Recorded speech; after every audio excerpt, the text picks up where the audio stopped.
bienvenue au webinaire de l'Institut des Arts et Métiers.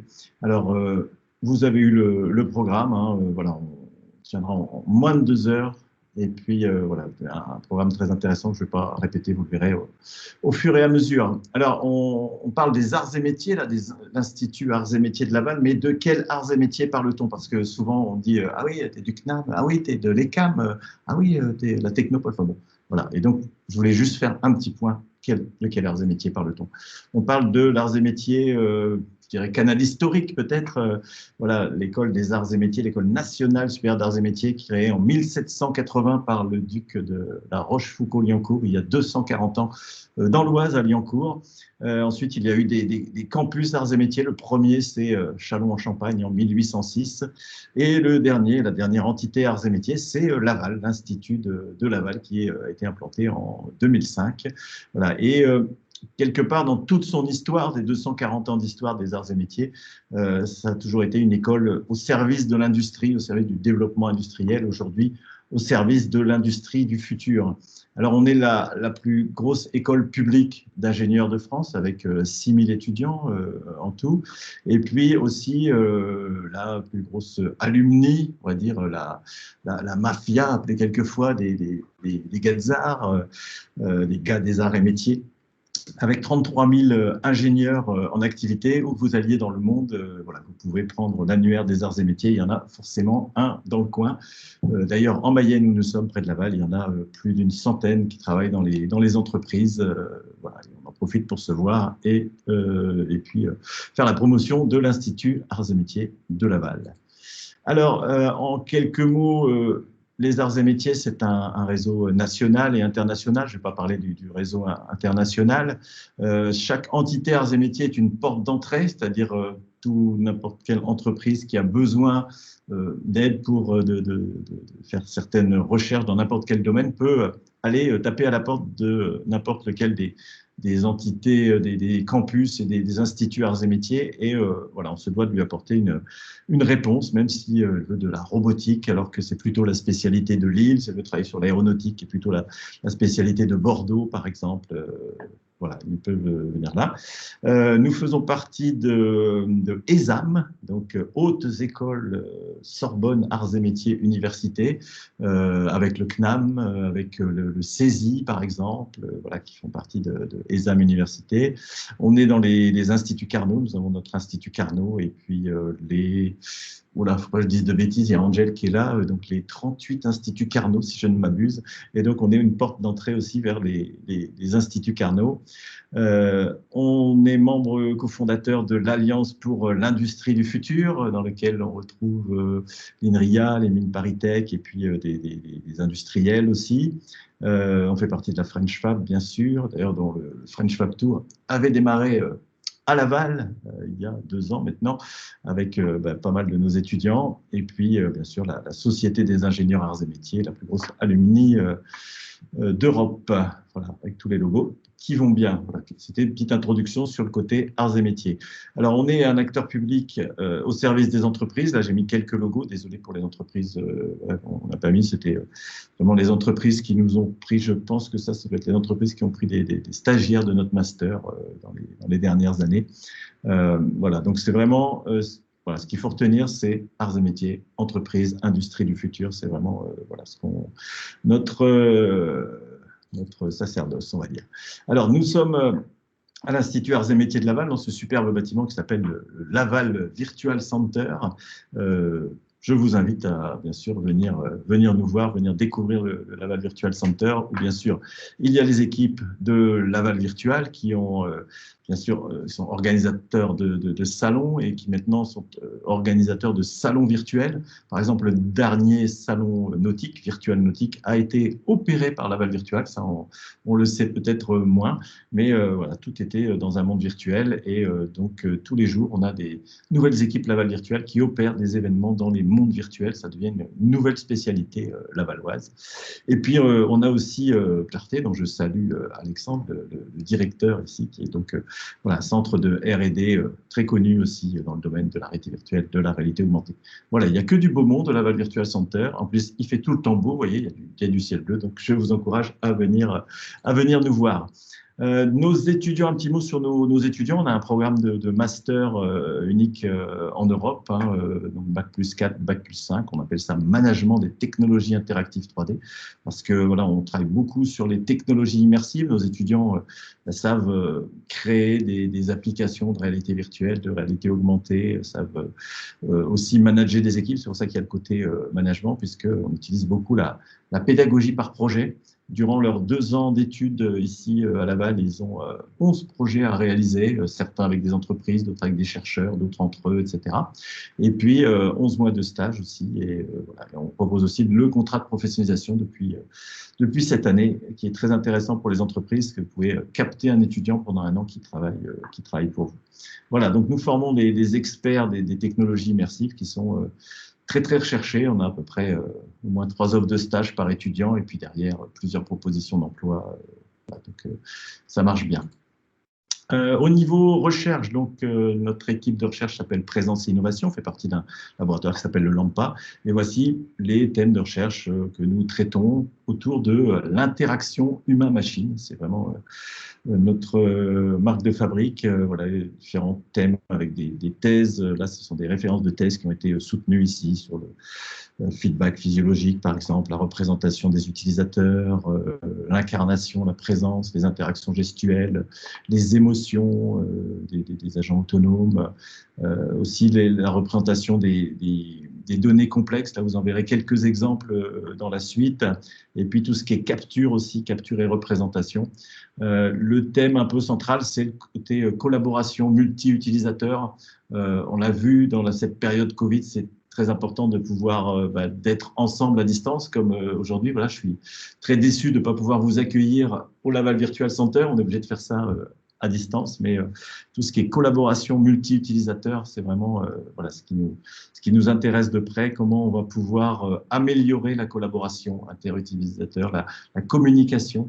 Et c'est pour ça qu'on est une équipe de recherche pluridisciplinaire. On a des informaticiens, on a des spécialistes du génie industriel, de l'ergonomie et aussi des sciences de l'information et de la communication, des sciences cognitives, etc. Donc on mélange tout ça. Ça nous permet de faire des très belles expérimentations, comme vous en verrez juste après dans les présentations. Une petite vidéo rapide, j'espère que ça lag pas trop de votre côté. Vous voyez ici, nous sommes avec l'équipe dans le Creative Space du Laval Virtual Center en train d'animer une séance de créativité que je pourrais qualifier de bimodale, puisque voilà, il y a le classique post-it qui est quand même toujours irremplaçable, parce que l'idée c'est vraiment d'échanger.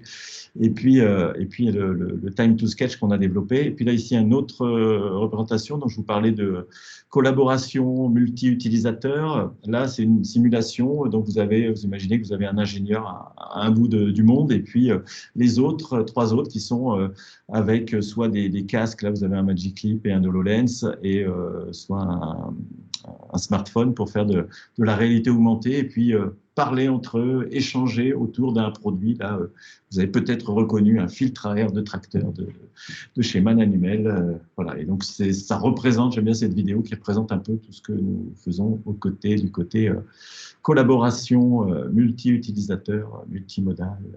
Voilà. Hop, ça repart sur la vidéo. Non, je ne veux plus la vidéo. Hop. Voilà. Alors, 2 petits mots rapides sur la chaire d'enseignement et de recherche Time to Concept que nous avons lancée en juillet 2017 avec Man Animal. Voilà les résultats de 4 années de travail. 14 publications, 2 livres, il y en a un qui a été soumis à l'éditeur, on en prépare un second avec Duno, des briques logicielles et des démonstrateurs qui nous ont permis aussi de décrocher derrière une trentaine de contrats avec les entreprises, et puis surtout un projet européen. Là, on en est très fiers de ce projet européen inédit, dont nous sommes les coordinateurs. C'est Benjamin, que vous entendrez tout à l'heure, qui pilote ce projet, et c'est vraiment un projet dont on a rêvé en travaillant sur la chaire. On dit, et si les gens pouvaient, depuis chez eux, créer le meuble dont ils ont besoin, le meuble voilà, il n'y a pas de meuble pour entrer dans la pièce, dans mon salon, par exemple, je veux un meuble d'angle, etc. Eh bien, je vais le créer avec la réalité virtuelle. Et puis, derrière, ce serait super s'il y avait des designers qui pouvaient m'aider, des spécialistes, des experts, sur une plateforme. Et puis, après, que ça puisse être fabriqué près de chez moi, côté développement durable éco-responsable, c'est-à-dire si j'habite dans les Landes, ça va être fabriqué peut-être en pin des Landes et dans une entreprise très près de chez moi. Eh bien, on a rêvé un peu de ce concept et on l'a proposé à l'Europe. Voilà, on a été financé, on a avec 14 partenaires. Voilà, et c'est assez intéressant. On est content d'avoir ce projet européen. Alors, je ne vais pas vous détailler un peu de tout ce qu'il y a. Je lance les petites vidéos. On va vous parler de CAO et réalité virtuelle, c'est-à-dire comment garder le geste créatif du designer, de l'artiste et le conserver dans les logiciels de CAO. Donc, on transfère directement les choses. On parlera pas mal de scan. Là, vous avez un scan de la gare de Lyon pour Manuel, on en parlera. Là, vous avez aussi un petit scénario qu'on aime bien aussi, par exemple l'étudiant dans sa chambre d'étudiant qui veut refaire l'électricité ou le jeune diplômé qui a acheté son premier studio, eh bien voilà, il met son casque, il met son Quest 2 et puis il va dessiner, après avoir scanné avec son smartphone sa chambre, son studio, il va pouvoir dessiner où est-ce qu'il va passer les fils électriques, etc. Ou leur tester les couleurs sur les murs, etc. Donc, voilà. Et puis, dernier exemple dont on parlera aussi, je pense, c'est l'exemple Cocoon, où on scanne un environnement industriel et puis on va directement découper dans le nuage de points pour bouger les machines, bouger les équipements, etc., voir un peu comment les gens vont se déplacer. Voilà. Donc l'idée, vous avez bien compris, time to concept, c'est l'idée, réduire le temps entre l'idée et le concept voilà, qu'on veut développer. Voilà, donc c'était une petite synthèse rapide voilà, juste pour conclure notre offre aux entreprises, parce qu'on a aussi pour faire de la pub, on va terminer cette chaire, on vous parlera de la suite des événements très prochainement. Notre offre aux entreprises, ce sont d'abord nos étudiants, que vous pouvez prendre en stage, en contrat de professionnalisation, voire en thèse, CIFRE, avant de les recruter pour vos entreprises. Ils font vraiment des merveilles. Et puis, des actions de transfert, de valorisation de nos recherches, des chaires comme celle que vous voyez là. Peut-être que voilà, ça peut vous donner l'idée de dire, tiens, venez, rejoignez notre projet de chaire, projet européen, contrat d'études, bien sûr, accompagner des startups aussi. On a déjà accompagné 7, on est en train d'accompagner la 8e là, dans le cadre de la Virtual Center, et puis surtout une porte d'entrée vers un réseau national et international de compétences vers l'industrie du futur. Donc, venez au Laval Virtual Center, venez nous voir, on vous attend avec impatience. Donc, quelque part, quand on définit les arts et métiers, là, on est un peu un fédérateur de talents, donc venez nous voir, on a sûrement des choses à faire ensemble. Allez, qu'est-ce que c'est? Je peux dépasser le timing? Bon, ça va, on a 5 minutes, mais c'est les 5 minutes qu'on avait de retard au début. Maintenant, je vais passer la parole à Luc de Keyser, donc, qui va nous parler d'innovation et avec un titre très accrocheur. Bravo, bravo Luc, j'aime beaucoup. J'ai l'impression qu'on va regarder un James Bond. Voilà, innovate or die. Ok, Luc, je te passe la parole. Oui, bonjour à tous. J'essaye de passer en plein écran si ça veut bien. Ne quittez pas. Alors, est-ce que ça passe? Okay. Est-ce que vous voyez en plein écran? Oui, ouais, c'est parfait. Ah, super. Ok, alors, innovate or die. Bonjour à tous, rebonjour à tous. D'abord, quelques mots sur la société ManyHummel. Il y aura que 2 slides, ne inquiétez pas. ManyHummel, c'est le leader mondial de la filtration. Il y a beaucoup d'acteurs, mais bon, ça fait quand même du bien de savoir qu'on est le premier. C'est un chiffre d'affaires d'environ 4 milliards d'euros, plus de 20 000 collaborateurs, dont un bon millier en R&D dans le monde. Et la filtration, c'est parfois des systèmes complexes, quand ils sont destinés, par exemple, à la première monte automobile, mais c'est aussi avant tout des éléments filtrants.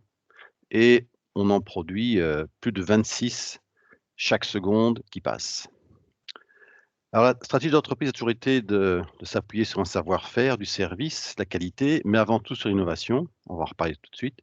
Et nous sommes depuis de nombreuses années dans le top 50 des dépôts de brevets en Allemagne et on compte plus de 3000 brevets pour le moment dans la société. Alors, la stratégie du groupe, c'est comme c'est écrit dans le carré central, Leadership in Filtration, c'est ce qui nous fédère, avec 2 business units. À gauche, vous avez ce qui concerne la transportation, Donc, c'est à la fois l'industrie automobile, mais les trucks, les applications industrielles ou agricoles. Et à droite, vous avez ce qui concerne plutôt l'environnement et les sciences de la vie, avec des produits orientés sur la qualité de l'air ou la qualité de l'eau. Voilà pour MoneyWummel. Je me suis présenté tout à l'heure. Alors, on va rentrer dans le vif du sujet. Innovate or die. Alors, Simon m'a proposé un titre un peu plus soft, mais j'ai préféré choisir Innovate or die. Innover ou disparaître. Alors, ça peut paraître surprenant, voire choqué, mais c'est un message en fait que je passe régulièrement à mes équipes, tout simplement pour leur faire savoir que l'innovation est indispensable à la pérennité de notre activité.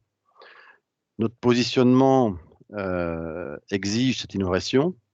Alors, est-ce que ça a marché? Oui, ça marche. Comme beaucoup de sociétés qui ont une valeur ajoutée importante du côté technique. De plus, nous sommes installés dans un pays où les salaires sont élevés, en tout cas par rapport à l'Europe de l'Est, par exemple, ou la Chine. C'est à la fois une chance, mais c'est aussi un défi. On dispose d'une équipe importante en R&D et en manufacturing engineering, environ 55 personnes. Et donc, on ne pourra pas se battre uniquement sur les prix via une structure de coût faible.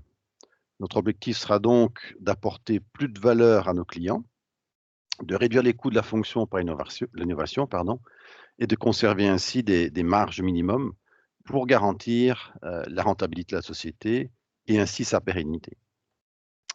Et donc oui, pour nous, innovate or die, c'est vraiment une réalité. Ceci dit, l'innovation, ça passe aussi par un état d'esprit. Cette volonté d'innover doit être véhiculée et diffusée au sein des équipes par le management.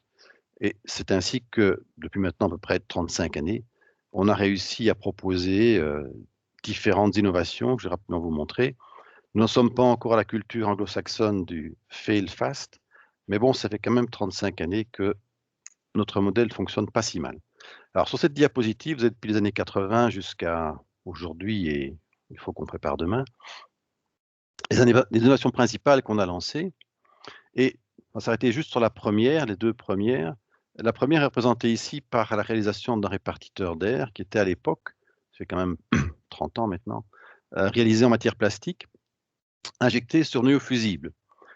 À l'époque, en fait, on remplaçait l'aluminium qui était coulé sur le noyau en sable par une matière plastique injectée sur un noyau qui était fondu par induction électromagnétique dans une bobine.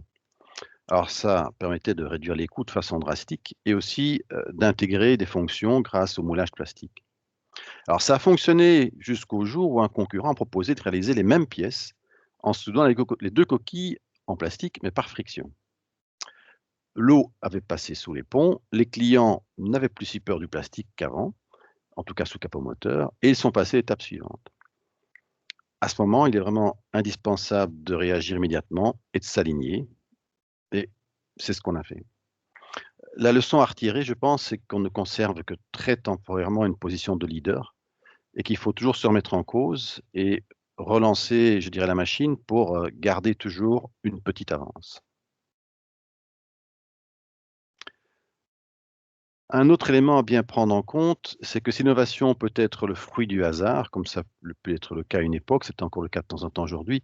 En fait, c'est assez rare de nos jours, je pense. Et les bases nécessaires pour innover sont surtout d'abord une très bonne compréhension du besoin du client. Qu'est-ce que le client attend? C'est quoi son souci? Une forte compétence interne en produit et en procédé de production. Et enfin, une approche technique rigoureuse pour gérer les risques inhérents à l'innovation. Parce que qui dit innovation dit risque. Or, la qualité est un must, donc il faut pouvoir gérer ces risques. Ce qui veut dire qu'investir dans les compétences et la connaissance est vraiment une chose indispensable pour innover. Alors souvent, on retient aussi les innovations qui sont un peu des ruptures technologiques. Je dirais que le passage de la coulée aluminium sur noyau sable à l'injection plastique sur nos fusils, puis à la soudure, sont un petit peu des ruptures technologiques. Mais ce type d'innovation n'intervient pas tous les ans. Et donc, nous devons nous efforcer de continuer à alimenter cette innovation par des améliorations incrémentales et continues. Et voilà un autre exemple, je dirais, que nous avons proposé à nos clients.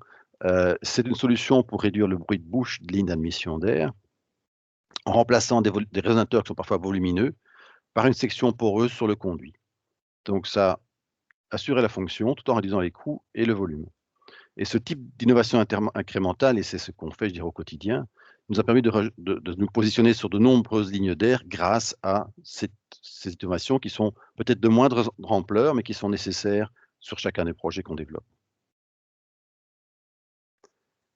Donc, rupture technologique, oui, mais ne négligeons pas cette innovation incrémentale, c'est un petit peu notre pain quotidien, je dirais.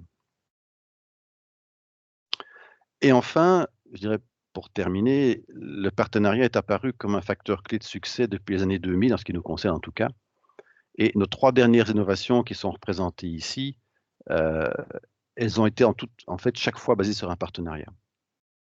Si on commence par la gauche, à savoir les conduits d'air turbo, on a réussi à se différencier en achetant en Chine et surtout en accompagnement un fournisseur chinois et en le développement, on a réussi à se distinguer. Il ne s'agissait pas uniquement d'acheter, mais il s'agissait surtout de développer les compétences locales dans un domaine qui n'était d'ailleurs pas le nôtre, mais qui était complémentaire et que le client attendait. On a reproduit un petit peu le même schéma plus récemment en proposant un répartiteur d'air intégrant un refroidisseur. C'est l'image de principe que vous avez sur la droite. Répartiteur d'air qui lui aussi venait de Chine. Et là, je dirais, on a même développé un nouveau concept de refroidisseur, pardon, et ça nous a demandé énormément de temps et d'investissement pour atteindre ce résultat et aussi faire en sorte que ce fournisseur chinois soit à nos attentes. Le troisième exemple, c'est ce qui est en haut, c'est le module de régulation de température. C'est un concept de produit tout à fait original, il est basé sur un principe de soupape actionné par une came, et cette came elle-même est actionnée par un actionneur électrique que nous ne produisons pas, mais qui représente une partie importante de la fonction globale. Et donc, ceci a été développé en étroite collaboration avec un partenaire français.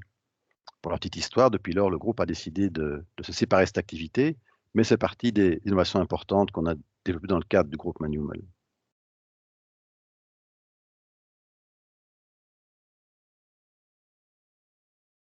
Plus de valeur sans devoir développer des compétences et des investissements dans des domaines qui en fait ne sont pas nécessairement les nôtres, mais qui, combinés avec nos compétences, je dirais, permettent d'apporter ce que le client attend.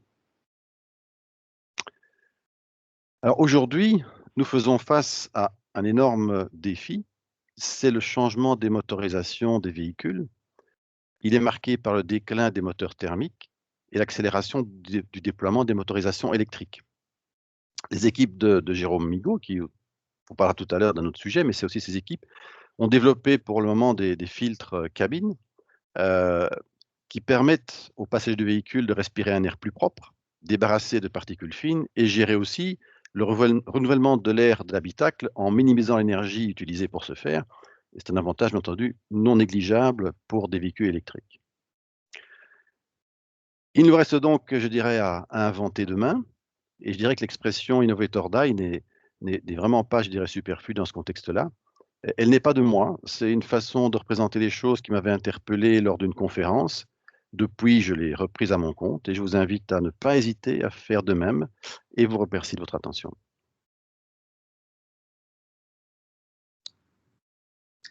Merci beaucoup, Luc. Merci pour cette présentation très impactante et puis très claire.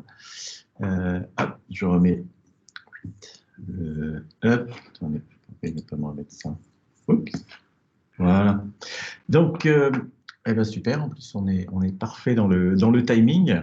Maintenant, je vais passer la parole à un trio de choc, Sylvain, Thibaut, Benjamin, qui vont nous parler de tout ce qu'on a fait dans le cadre de la Share Time to Concept, libérer la créativité de vos équipes grâce aux technologies immersives.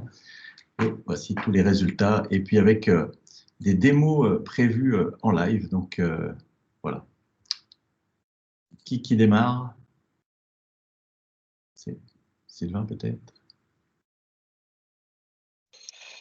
Oui, j'allume ma caméra, je partage mon écran, j'arrive tout de suite. Vas-y, pas de souci.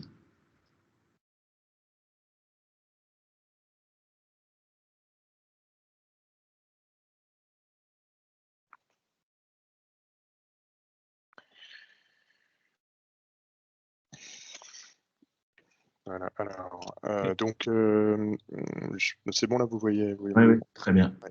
Ok, Donc avec Benjamin et Thibaut, on va revenir sur les principales réalisations. Alors c'est pas complètement exhaustif, hein, mais les principales réalisations à la fois scientifiques et techniques de ces 3 ans et demi de chaire, puisqu'il nous reste encore quelques mois avant qu'elle soit complètement terminée.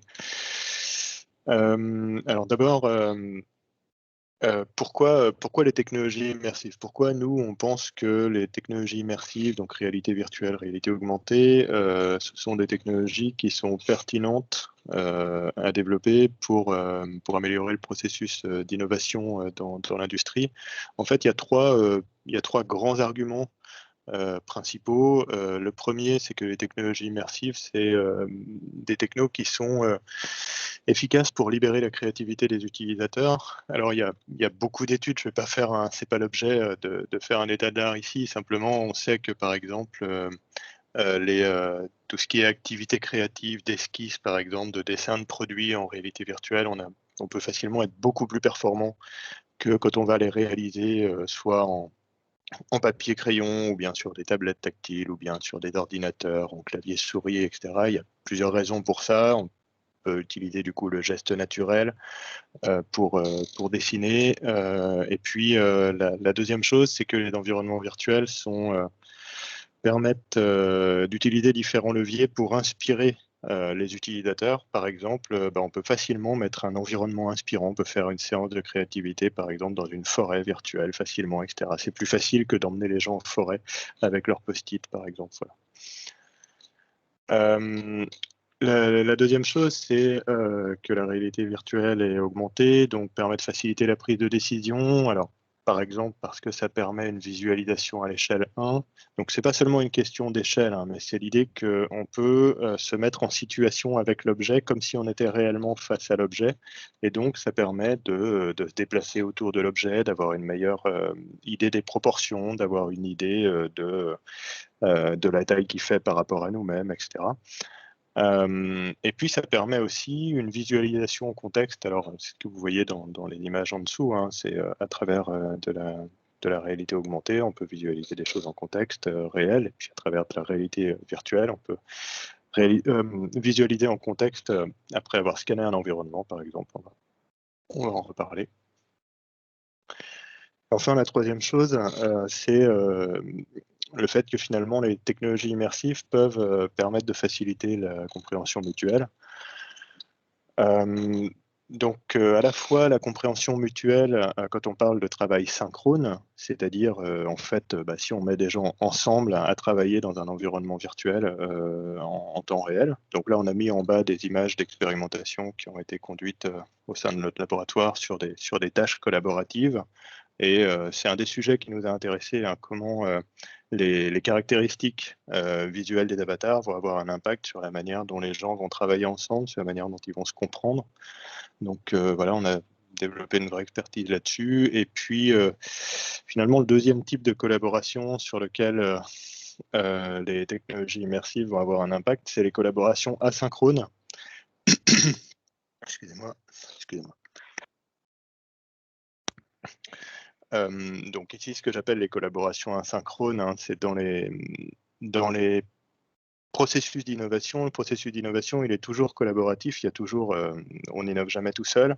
Par contre, il n'est pas toujours basé sur des collaborations en temps réel. On peut avoir des équipes qui sont distribuées et puis une personne qui va faire une modélisation 3D, faire une esquisse, etc. Et puis une autre personne qui, plus tard, comme ça, va récupérer le fichier, puis va retravailler dessus, etc. Et donc ça soulève des questions de mode de représentation, de communicabilité des idées, etc. Donc ça aussi, c'est des sujets qui nous ont occupés pendant la chaire. Alors, ça, c'est une représentation un petit peu générale de la vision qu'on développe petit à petit du processus d'innovation outillé par des technologies immersives. Alors, c'est une vision qui se veut extrêmement générique. et qui va évidemment être modulé en fonction des types d'entreprises, des secteurs d'activité ou du type de produit qu'on va développer. Mais globalement, si on prend des grandes étapes dans lesquelles on peut introduire des technologies immersives, on va avoir l'étape d'idéation au début de projet, où on va commencer à imaginer ce qu'on veut faire, comment on va répondre aux besoins qu'on a identifiés. Donc là-dessus, il y a à la fois des méthodes et puis il peut y avoir des technos aussi qui vont rentrer en compte.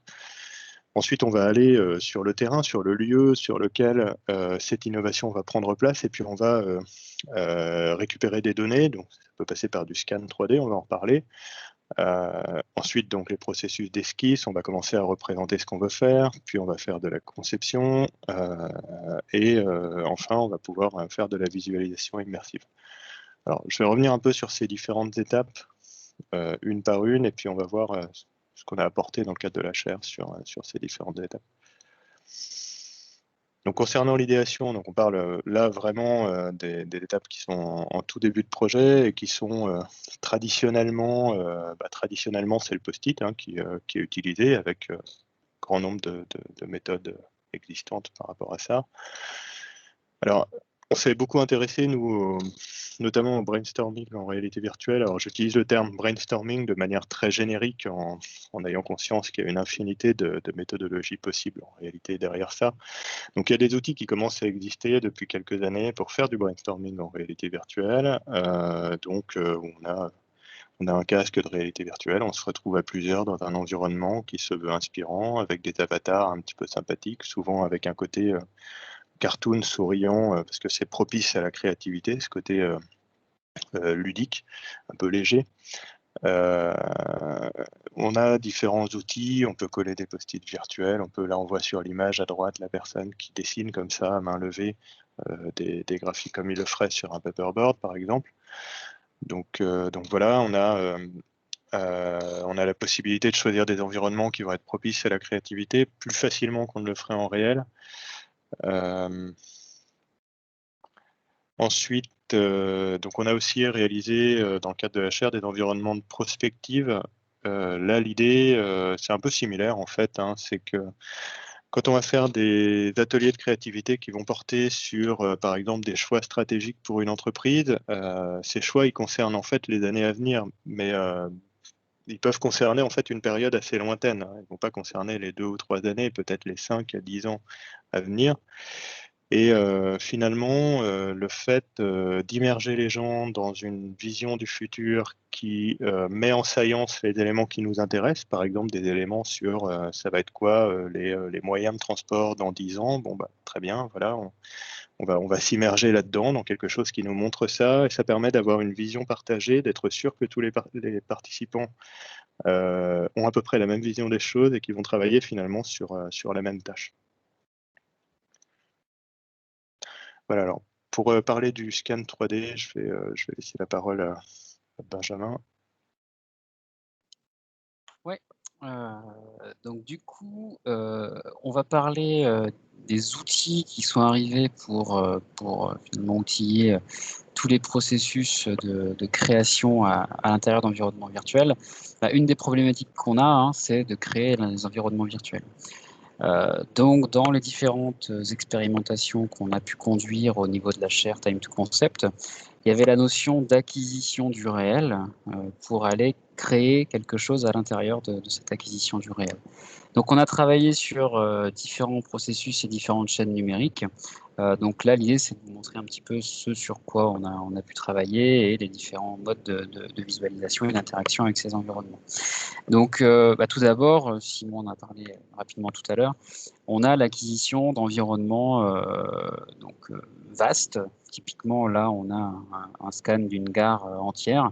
Donc, on fait ça avec des scanners sur trépied, lidar, qui vont nous permettre une fois assemblés, représenter un environnement assez important. Et on va se représenter en interaction à l'intérieur de cet environnement. Alors là, de mon côté, la vidéo est très ralentie, mais l'idée, c'est que voilà, on va pouvoir interagir librement à l'intérieur de ce vaste nuage de points. Et on a travaillé sur la continuité numérique, comment avoir finalement ce nuage de points qui tourne en temps réel et comment on va apporter du contenu, apporter de l'interaction pour la création à l'intérieur de ces environnements. Alors, je ne sais pas de votre côté, mais de mon côté, ça n'a pas donné grand-chose au niveau de la vidéo. Mais vous avez, je pense, compris le principe. Donc ensuite, une fois qu'on a, si je continue un peu dans la représentation de la chaîne numérique, hein, on a la notion d'interaction avec les différents environnements scannés et comment on mixe ça avec l'environnement synthétique hein, qu'on aurait créé de toutes pièces en modélisation 3D.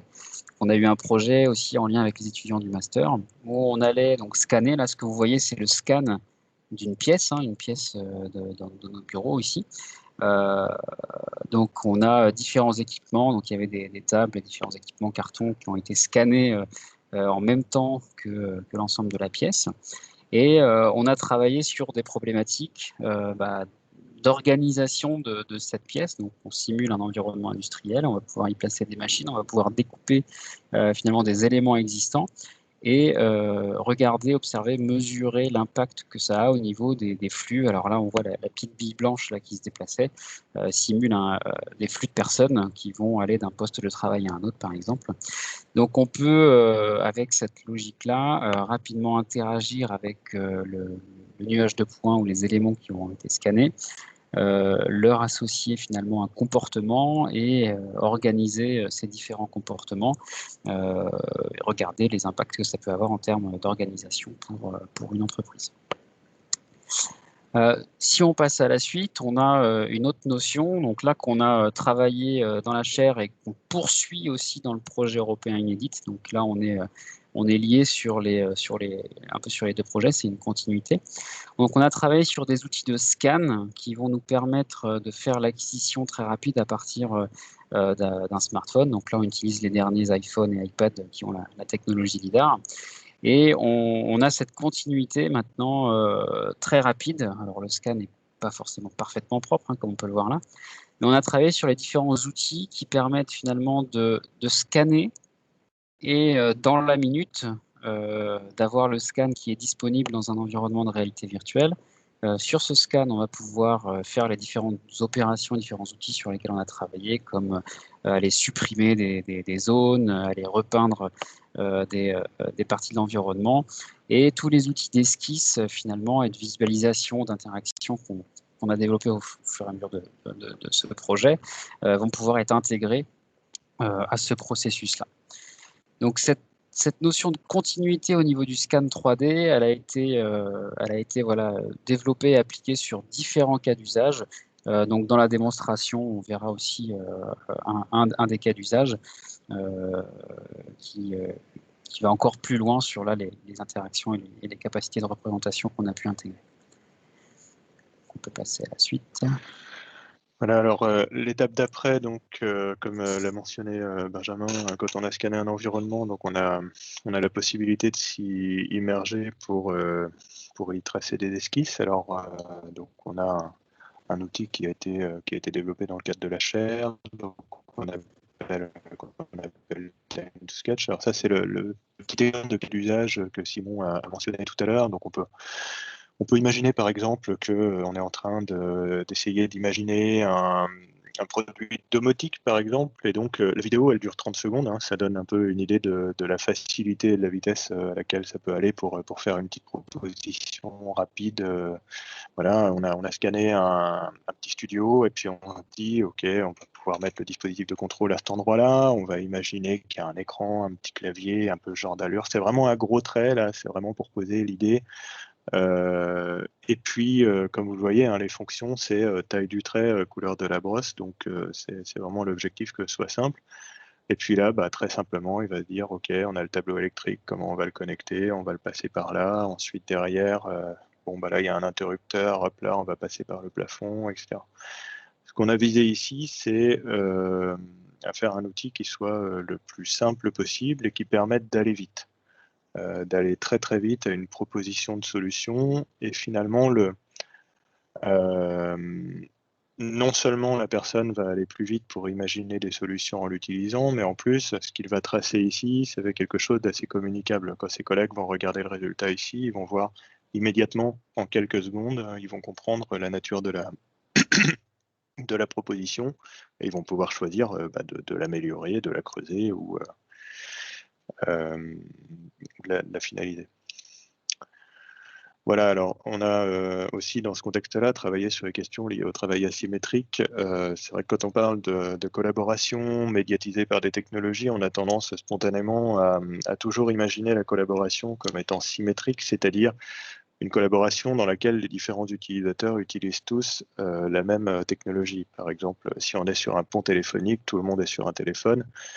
Si on est en visio, tout le monde est sur un ordinateur. Et si on fait un travail collaboratif en réalité virtuelle, eh bien, tout le monde a un casque de réalité virtuelle. Ça, c'est comme ça qu'on l'imagine un peu spontanément, sauf qu'on constate que dans la vraie vie, dans les entreprises, ça se passe souvent pas comme ça du tout. En fait, c'est compliqué d'avoir 6 casques de réalité virtuelle et puis assez de place pour que tout le monde puisse être debout en train de dessiner des choses, etc. En pratique. Et donc, souvent, il faut trouver des solutions pour pouvoir faire travailler les gens ensemble malgré une asymétrie technologique. Et donc, ça veut dire qu'il faut aussi penser des outils pour qu'ils soient adaptés à ce type de travail asymétrique qui finalement est très fréquent et qui vraisemblablement va le rester dans les années à venir. Donc voilà, alors là, par exemple, on a une personne qui a un casque de réalité virtuelle et puis finalement, sur un grand écran à côté, ses collègues peuvent voir ce qu'il fait. Donc on peut commencer à engager un peu de la collaboration comme ça. C'est le cas aussi sur la photo qui est au-dessus. Et puis on voit en bas à droite déjà un début de solution un peu plus élaboré où on a une personne qui est en réalité virtuelle et puis l'autre qui peut, avec une tablette tactile, visualiser les objets 3D sur lesquels elle travaille. Donc voilà, ça c'est des sujets qui sont assez complexes et sur lesquels on a une publication en cours d'ailleurs, on a des travaux de recherche sur ce point-là. Voilà, alors concernant donc l'étape de CAO, je vais redonner la parole à Benjamin pour cette étape-là. Ouais, alors je vais rester sur cette image-là parce que je la trouve assez parlante pour l'instant. L'idée de la conception assistée par ordinateur, hein, c'est de donner des outils de conception donc très avancés aux designers, aux concepteurs, aux projeteurs, comme on disait. L'idée, ça va être de permettre à ces personnes-là de modéliser en 3D finalement un document technique qui va permettre la conception, la fabrication derrière d'une pièce. Ce qui a été observé avec ces outils-là, c'est une espèce de rigidité du cerveau à vouloir faire des codes pile-poil, des codes justes, des angles pile-poil, des angles justes, entre guillemets. Donc, ce qu'on a voulu observer, c'est un peu les différents liens de chaînes numériques qu'on pouvait avoir par rapport entre la réalité virtuelle et la conception assistée par ordinateur classique. Donc, en abordant différentes approches, donc là, tu peux passer à la slide suivante. Une première approche qui serait donc ce qu'on voit un peu à gauche sur la vidéo. Donc ça, c'était un lien entre un environnement virtuel qui est indépendant d'un logiciel de CAO et un logiciel de CAO qui existe. Donc là, qui serait le logiciel SolidWorks. Donc on a un environnement de réalité virtuelle et on a regardé un petit peu quelles étaient les interactions possibles dans un environnement complètement immersif pour générer des opérations qui allaient se reproduire dans l'environnement de CAO. Donc en fait, tout ce que vous voyez là génère les esquisses et génère la pièce en CAO. Alors, on a travaillé sur, voilà, on voit des opérations de constitution d'esquisses et d'extrusion finalement qui se font non pas en 2 étapes mais en une seule avec le geste de réalité virtuelle. Des opérations aussi alors là on a les opérations booléennes, de poche à l'intérieur des différentes esquisses qui vont se faire directement en temps réel. Et on a aussi différents balayages 3D, donc là qui ne sont pas représentés dans cette vidéo-là, mais on a la possibilité dans ce type d'environnement d'aller un peu plus loin dans la complexité des formes. Et on récupère directement dans le logiciel donc 3D là ici, en l'occurrence SolidWorks, l'esquisse, les esquisses, la forme en 3D, qui n'est pas juste un maillage finalement, qui est vraiment un ensemble d'esquisses les unes après les autres et d'opérations appelées dans le logiciel de CAO. Donc ça, c'était un premier point sur lequel on a travaillé. Et le deuxième, donc en fait, ce projet-là nous a permis de définir un peu une deuxième approche qui serait directement de revoir à l'intérieur d'un environnement virtuel d'autres métaphores de conception, et c'est ce qu'on fait sur la droite, en fait. C'est ce qu'on a défini dans le projet Inédit, le projet européen dont on parlait tout à l'heure. Donc là, on a une approche différente. Je ne vais pas trop m'attarder dessus pour le moment, puisque c'est des travaux en cours. Mais l'idée, c'est vraiment de revoir, depuis l'environnement de réalité virtuelle, la manière de créer finalement des CAO en réévaluant le besoin du fabricant. Donc, le fabricant utilise certains formats, certaines mécaniques de fabrication. Donc là, on raisonne finalement la fabrication de pièces par une interaction finalement en réalité virtuelle qui va représenter les opérations que les machines vont pouvoir faire après coup, alors que le fabricant ou l'artisan, en l'occurrence, puisqu'on fabrique des meubles dans ce projet, va pouvoir réaliser. Donc, on a vraiment creusé ces deux approches et regardé les différentes interactions qui pouvaient être réalisées dans ce type d'environnement. Alors, il faut voir que dans l'approche 1 à gauche, là, il y a un outil qui existe, qui est très intéressant si vous ne le connaissez pas, qui s'appelle VR Sketch et qui est la version réalité virtuelle de SketchUp, qui marche sur le même principe au niveau fonctionnel et qui est tout à fait intéressant dans l'approche. Voilà. Ensuite, donc je garde la parole, Sylvain, ou tu veux peut-être introduire Ouais, je garde. Non, vas-y. Ouais. Au niveau visualisation immersive, donc la visualisation immersive, elle part d'une problématique qu'on a eue tout au long de la chaire et qu'on a eue avec notre partenaire Manuel, c'est comment on visualise l'invisible.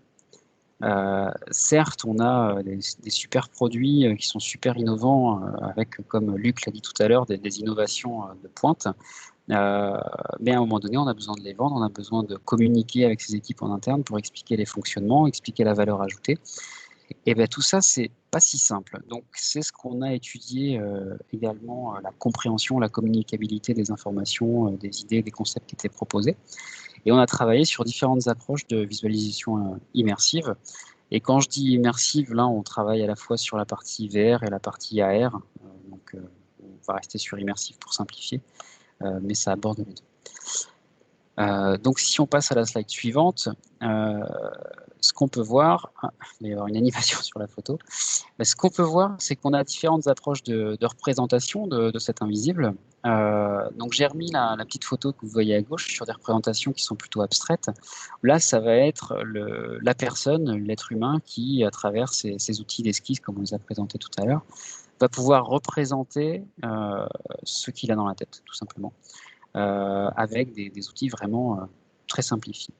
Ensuite, on a une représentation qui est un petit peu plus complexe dans son utilisation, mais qui permet finalement d'aller assez loin dans la représentation de ce qu'on veut visualiser, mais qui est une représentation qui est complètement didactique et qui va pas forcément intégrer de mécanismes très complexes au niveau de comportement physique à l'intérieur des environnements.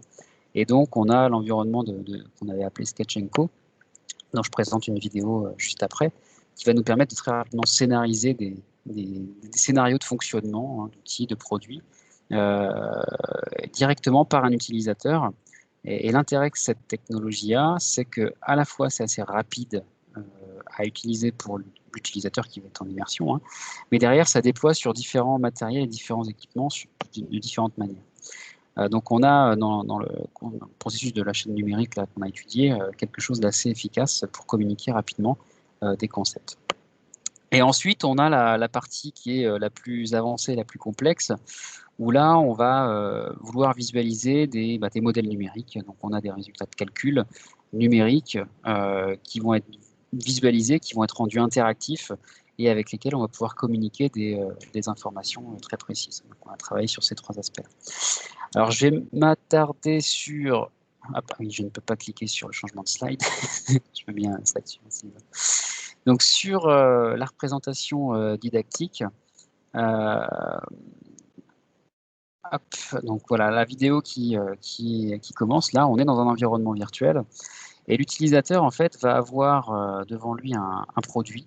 Donc là, on charge un fichier 3D qui vient de la base de données des CAO de l'entreprise. L'idée, c'est de charger ce produit de manière naturel, fluide dans l'environnement. Et on va avoir un set d'outils qui va être de placer des labels, placer des représentations de flux, placer des animations. Et on va scénariser toutes ces animations-là. Et ça va nous permettre, en quelques étapes, en quelques minutes, de créer un scénario de fonctionnement produit et d'expliquer finalement la valeur ajoutée à travers des représentations qui sont très simplifiées, mais qu'on peut exporter sous forme de vidéo, sous forme d'application de réalité virtuelle, d'application de réalité augmentée ou d'application juste 3D temps réel sur une tablette, sur un smartphone, dans un viewer. Donc on a vraiment la capacité ici d'offrir des solutions techno aux employés d'une entreprise qui vont voir leurs produits, qui vont savoir comment ils fonctionnent, qui vont avoir des outils assez rapides à prendre en main pour expliquer ce fonctionnement. Et ensuite, on appuie sur un bouton et ça déploie directement des contenus didactiques qui peuvent servir à la fois en formation, à la fois en marketing pour convaincre des gens, ou au moins communiquer et faire comprendre les concepts. Donc sur la partie suivante, là, l'idée c'est de travailler sur la maîtrise de la chaîne numérique pour visualiser les données scientifiques. Donc visualiser les données scientifiques, ça passe toujours par le use case, le cas d'usage. Dans quel environnement on va pouvoir visualiser des données. Donc on a commencé à regarder les nouveaux workflows, là, grâce encore à ces fameux iPad, iPhone qui ont des lidars. Regardez le workflow de comment je passe d'une solution depuis un iPad, depuis une tablette de scan, à un modèle 3D qui va me servir à la fois pour faire des calculs, des simulations. On ne travaille pas sur les simulations dans cet aspect-là, mais on travaille sur l'intégration de ces simulations. Et donc, on regarde comment avoir ce workflow continu, quelles sont les contraintes en termes de visualisation, qu'est-ce qu'on a besoin d'avoir comme type de rendu, est-ce qu'on s'immerge dans le scan, est-ce qu'on s'immerge dans une 3D texturée ou non. Et on a développé une solution qui récupère des simulations et qui va nous permettre de nous immerger en réalité virtuelle interactive à travers des résultats de simulation. Donc là, on voit un exemple, et puis on va vous montrer de toute façon tout à l'heure ce que ça peut donner en réalité virtuelle. Donc on va passer justement aux démonstrations qui vont mettre en lumière tout ça. Donc je vais m'organiser avec Thibaut qui va partager son écran et qui va se mettre dans la première démonstration.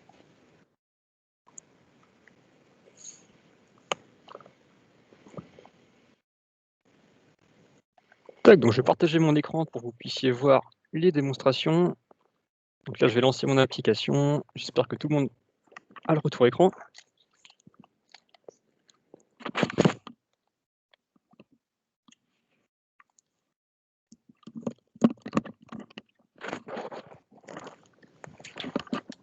Ok. Essayez de regarder votre PC de loin pour ne pas avoir trop la nausée du casque qui bouge. Voilà. On va se mettre en vue à l'extérieur, comme ça bougera un petit peu moins. Donc là, je suis dans l'environnement de Time to Sketch, l'environnement de dessin 3D. Donc là, je vais avoir différents outils, notamment pour faire du dessin. Donc je vais avoir des pinceaux pour faire des dessins comme ça dans l'environnement. Je vais pouvoir venir les attraper, les déplacer. Je vais avoir des outils pour faire des gommes aussi. Donc je peux effacer mes dessins. Là, l'idée, c'est qu'on est immergé dans une salle de classe donc, qui a été scannée en 3D. Là, on a intégré un modèle simplifié de ce scan. Là, on va imaginer que ici, on a un étudiant qui va toucher, donc peut-être qu'il va émettre des bactéries, des virus, qui vont s'émettre ici dans toute la pièce. Donc là, je vais pouvoir changer d'échelle. L'idée ici, c'est que peut-être que ces virus vont venir tourner ici dans la pièce. Donc on ne sait pas comment, mais là, pour ça, on va utiliser des modèles CFD justement pour pouvoir avoir un rendu réaliste de ces particules. Et donc pour filtrer ces particules, l'idée c'est qu'on va mettre un système de filtration. Donc pour ça, on peut imaginer que notre système de filtration va se mettre ici. Donc ça va être représenté sous forme d'une boîte avec un filtre à l'intérieur. Donc là, on va faire une boîte en volume.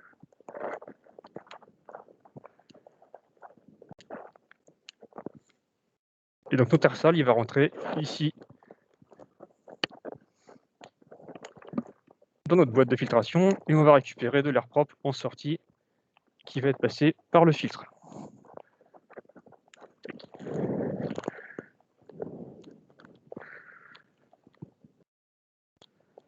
Hop.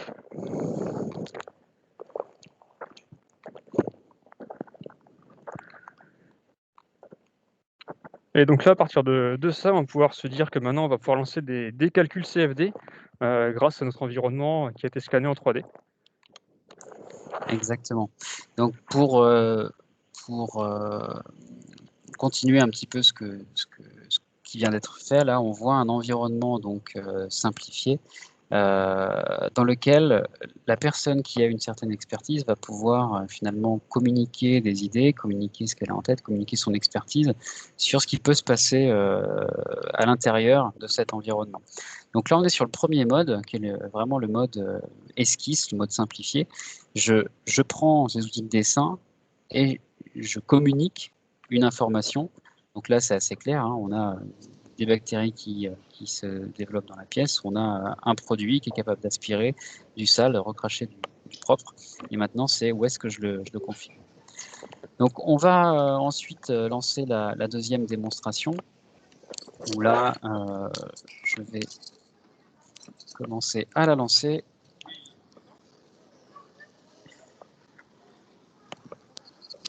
Hop. Et je vais proposer à Thibaut de venir se mettre à l'intérieur de la démonstration. Je vais partager mon écran. Je te laisse continuer, Thibaut. Hop. Hop. Là. 10 minutes de logistique. Et voilà. Donc, je pense que vous devez voir mon environnement. Oui, c'est bon. Okay. Donc, à l'intérieur de cet environnement, donc on est toujours dans le même environnement. Ah. Il y a l'air d'avoir un petit souci. Alors, une seconde. J'ai un petit souci. Je partage une seconde. Ah, ça remarche. Alors, on va partager tout l'écran. Ok, d'accord. Donc, quand je partageais la fenêtre de l'application, je n'avais pas le retour, mais là, je l'ai. Donc, vous voyez le même environnement que tout de suite, sauf que là, on a intégré un ensemble de résultats de calcul. Donc, qu'est-ce qu'on a fait dans ce programme aussi de Share? C'est qu'on a travaillé sur la continuité numérique, comme je vous le disais, à la fois sur l'aspect modèle 3D, à la fois sur la partie visualisation des différents calculs. Donc là, on a eu le plaisir aussi de travailler avec Clarté, hein, avec les équipes d'Alexandre pour la représentation des différentes données de résultats de calcul. Et on a maintenant une solution qui nous permet de très rapidement apporter des simulations, quel que soit le cas d'usage, et de visualiser ce que ça va donner, que ce soit en immersion. Là, ce qu'on peut voir, je ne sais pas si c'est très très net sur l'écran, mais Thibaut est là. Je ne sais pas, tu peux faire coucou à la caméra. Voilà. Thibaut, il est là en réalité virtuelle à l'intérieur de son environnement. Et donc, je ne vais pas vous montrer la vue qu'il voit en réalité virtuelle. Je vais rester dans celle-ci. Mais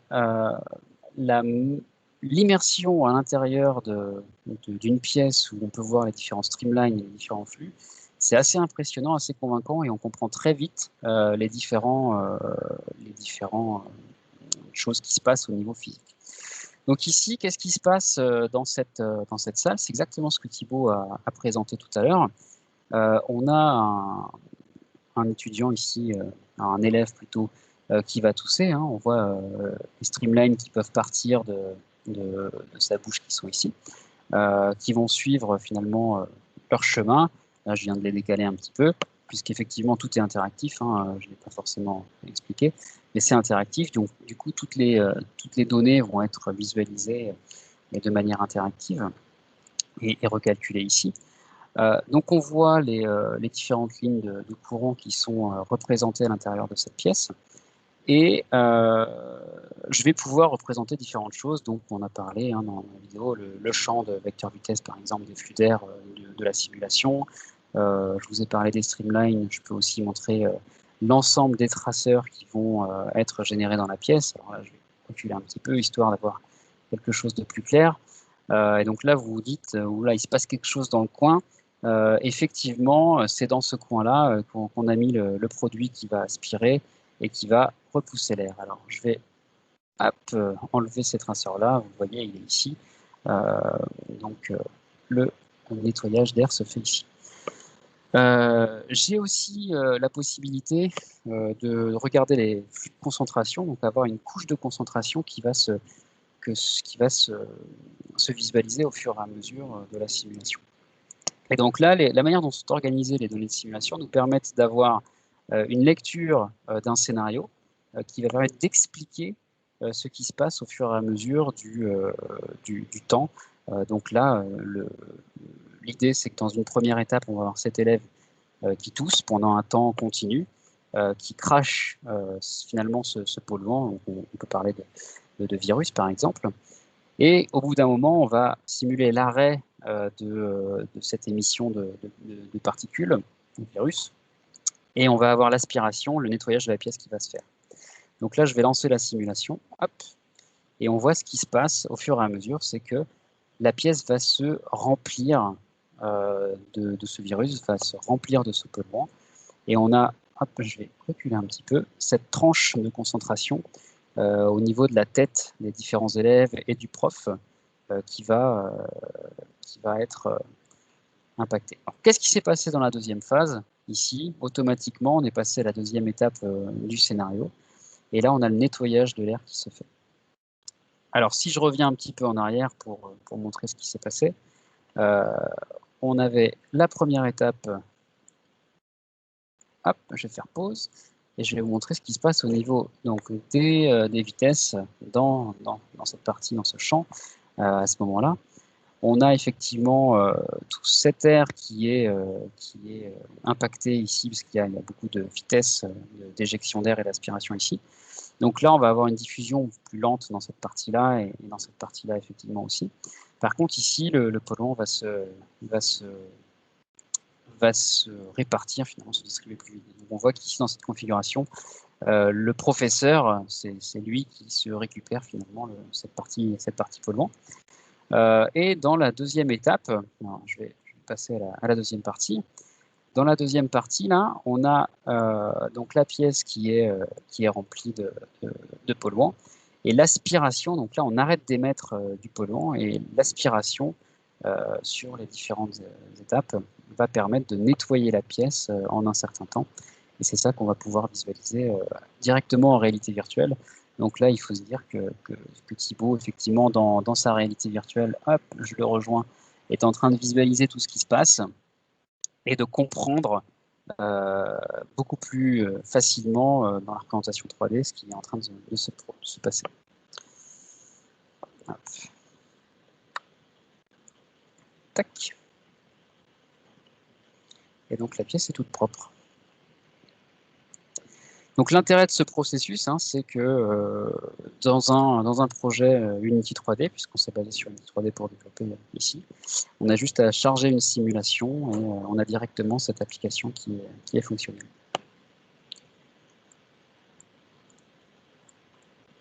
Hop, je peux changer les différentes zones de concentration également pour aller me visualiser l'efficacité du nettoyage de la pièce selon les différentes zones, de manière complètement interactive.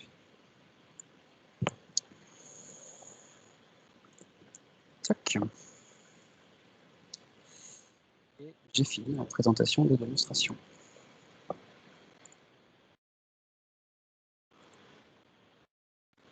Tac.